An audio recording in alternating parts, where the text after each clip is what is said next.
Today I'm taking a look at ThruNite's newest light, the T2. This is a super floody light producing 3,757 lumens out of a Cree XHP 70 LED with a 21700 battery, and it features USB-C charging on the light. Thanks to ThruNite for sending this to me to look at and review. Now let's take a closer look. Thanks to everyone who's watched my last few videos and has started following me on Instagram. It's really helping to get to that goal of 1,000 followers to be able to post links in stories. If you're not already following me on social media, please do so. Just this week, I passed along a few good sales that I only found and posted on social media. So don't forget to click subscribe and that bell icon too. Here is the packaging that the T2 comes in. It's ThruNite's standard cardboard box. On the end, you've got the model of the light and the tint that it's in. This is what it looks like when you get it. The light comes in the middle here, protected by foam. Inside, you get a couple extras. You get a USB A to C cable for the recharging. You get a manual. You get this bag with 2 spare O-rings, a spare USB cover, and a lanyard. And then you get the light here in a nylon pouch. It does have a place to pass your belt and a D-ring, and fits the light reasonably well. It's a little bit loose, but that's okay. You also get a 5,000 milliamp hour battery that I've got installed in the light right now. Here are my night shots for the ThruNite T2, and this is Firefly at 0.3 lumens, and yeah, it doesn't really show up on camera. Here is low at 30 lumens, and this is running a Cree XHP 70 LED, and I've got mine here in neutral white. As you can see, it's a very floody beam. Bumping up, here is medium, 366 lumens. And if we roll the camera up forward, you can see this does a great job of illuminating my small backyard. That fence is about 45 feet. Here is high, which is 1712 lumens. This is a big bump up from medium. We can see it throws into the neighbor's backyard, covers their fence pretty well. And if we go to turbo, here is the full 3,757 lumens. We can see it's a very floody beam. It doesn't really throw, although you can see those pine trees in the background there. That's across the street and probably like 200 plus yards. But we can see, looking at the tree on the side here, floody beam, a soft cutoff, no real hot spot. My comparison here is the Olight M2R Pro. It's a Cree XHP 35 LED, also in neutral white, and it's about 1800 lumens in its current mode here. You can see it's a much tighter beam, different use light. This is more tactical, using a weapon, something like that. So it's a lot tighter beam. Here is the T2 in 1700 lumen mode, high, so very comparable. We can see it just doesn't have near the throw that the M2R Pro does. But again, these are differently shaped optics for different purposes. This is the Olight M2R Pro and the ThruNite T2 in high mode. And here is the T2 in turbo. Tons of light, but just a different style optic. So here is the T2 itself. If you've watched previous videos, you know I did a review here on the T1, and visually they're very similar. The T2 is made from 6061 T6 aluminum and has a fairly flat tail cap. This is non-magnetic. It's one piece with the body tube, and you can see the clip only attaches at the rear end of the light. You can see the body tube has these squares milled into it. These are flat.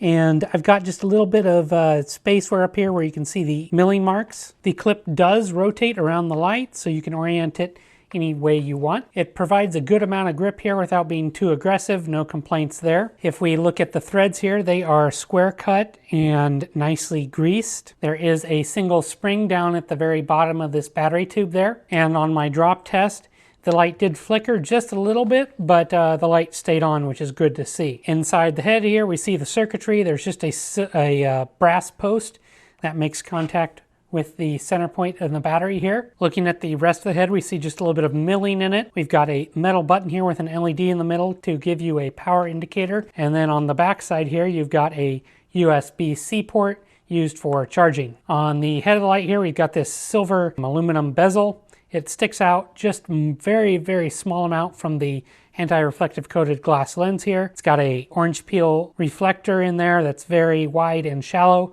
and then that giant Cree XHP 70 LED. I measured the overall length here at 112 millimeters, maximum diameter on the head at 30 millimeters, and minimum diameter on the body at 26. Weight with the included clip is 167.8 grams, and the light is IPX8 water rated. One of the nearest competitors that I have here is this Olight M2R Pro. It also uses a 21700 battery, different LED. You can see the M2R Pro is a longer light of the two and slightly smaller in overall diameter. Other than that, they're quite similar. They both have deep carry pocket clips. They both work fairly well. The big difference between these two is the performance. The M2R Pro does have a spottier beam and throws further than the floody T2. Retention, as I mentioned, this light does come with a holster there. It's got a D-ring and belt loop, and it fits in there just fine. You have that option of that branded lanyard as well that attaches here at the tail cap through this little drilled hole. The pocket clip here is very deep carry and dual direction, which I like, but I have two complaints about that tail clip. First is that small step,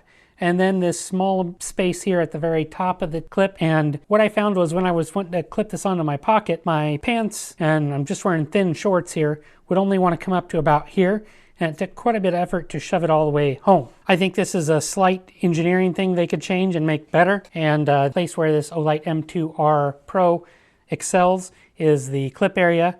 Like I said, they're very similar, but the M2Rs has a better ramp here that's a little bit more gradual and more space for material at the very tail. Overall, the T2 carries pretty well for a light that is a 21700. The ThruNite T2 is running a Cree XHP 70 LED and is available in cool and neutral white. I have the neutral white version here, and the tint is just a little bit of green. It's not uncommon for a Cree emitter though. It's a really large LED and it's got a very short wide reflector, and the result is a very floody beam with a good amount of tint shift, unfortunately. When the light drops off on the edges, you can see that it just fades in my night shots here. You'll see that more. There isn't a pronounced end to the spill of the light. And the light is dropped on the tail. It flickers just ever so slightly, but still turns on. I did not detect any PWM with my oscilloscope, which is nice to see. Official outputs are listed at the following. Firefly is 0.3 lumens, low is 30 lumens, medium is 366 lumens, high is 1712 lumens, and turbo is 3757 lumens. With big output numbers from this big LED comes heat and output step downs. Turbo on the T2 started stepping down at 1 minute 10 and then ran at 38% relative output for the 8 minute mark. In the graph you can see it stepped down another 10% and ran for a little while and then ran the bulk of the time. FL1 was at 3 hours and 12 minute marks, and total runtime was 3 hours and 20 minutes. The maximum amount of heat I saw was 49.9 C at the 1 minute and 30 second mark.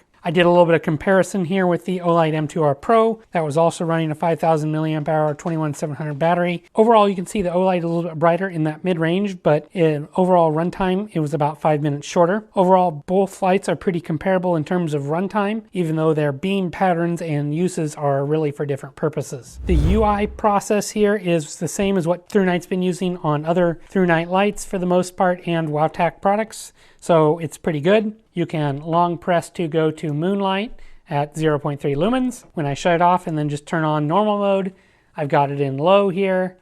Then I can hold and cycle through, and I can then single press to turn off. Double press goes to turbo, and triple press goes to strobe. There is memory on all normal modes and lockout modes as well. Mode spacing here I think could be improved a little bit. With 3 modes you see some big step ups. Medium to high is 366 lumens to 1712, and I'd like to see another mode there in the middle, maybe around 1000 lumens. I think it's a little bit of a shame they didn't give the option of using the ramping mode like they do on the ThruNite T1 here. Although it was just slightly slow, I really did like that option. On more expensive lights like the T2, I really think you need a combination of both ramping and stepped modes to appease everyone. It's kind of a more premium feature. Recharging is where things get a little bit interesting on the T2. As mentioned before, it's got the onboard USB-C recharging, which is nice to see. It ships with that A to C cable, but ThruNite advertises it as being fast charge compatible. So what I wanted to know was, does it work with USB-C to C? And the answer to that question is no. So I've got an Anker charger here that I've reviewed. It's got USB-C to C cables.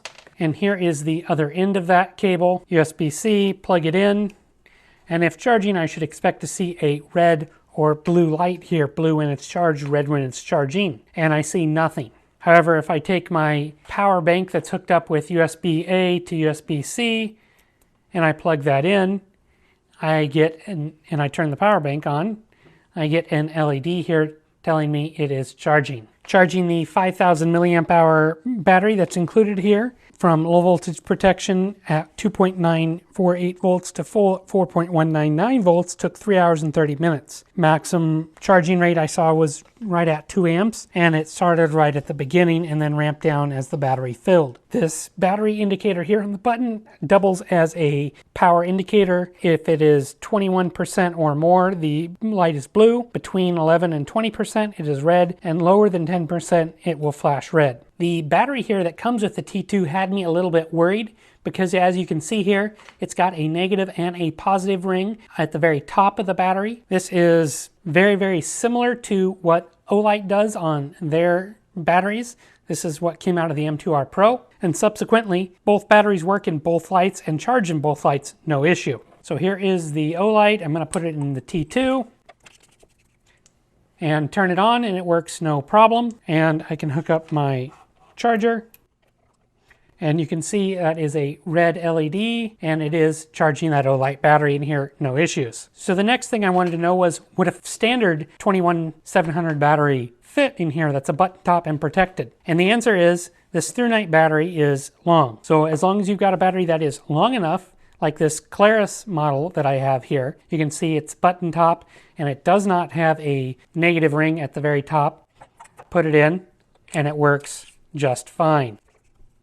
And it will even charge this Claris battery, no issues. So for me, the pros are, it's got a compact high lumen floodlight. It's got neutral white tint available as well as cool white. And even though it looks like a proprietary battery, standard batteries charge and work here just fine. The cons for me are that it's not USB-C to C compliant. There's no USB-C PD support either. I think the pocket clip needs just ever so slight work to be great. Make that ramp just a little less steep and give it a little bit more room here at the very top. I think the mode spacing could be improved a little bit. There's currently a lot of room between the medium of 366 lumens and high at 1712, and then turbo at 3757 lumens. My conclusion is the T2 is a pretty good all-around floody light with a lot of output from its Cree XHP 70 LED. It's nice to see ThruNite continue to offer tint outputs on their lights. I find the overall design here a little bit boring to look at in this case, but it's form over function, and functionally it's pretty good. I'd make a few changes on a revised model if I could. Another mode between medium and high, as I've mentioned, to split them to would be nice. I'd tweak the top of that clip, and I'd make it compatible with USB-C to C cables so it could charge with mini laptop and smartphone chargers, and you wouldn't have to have a different cable.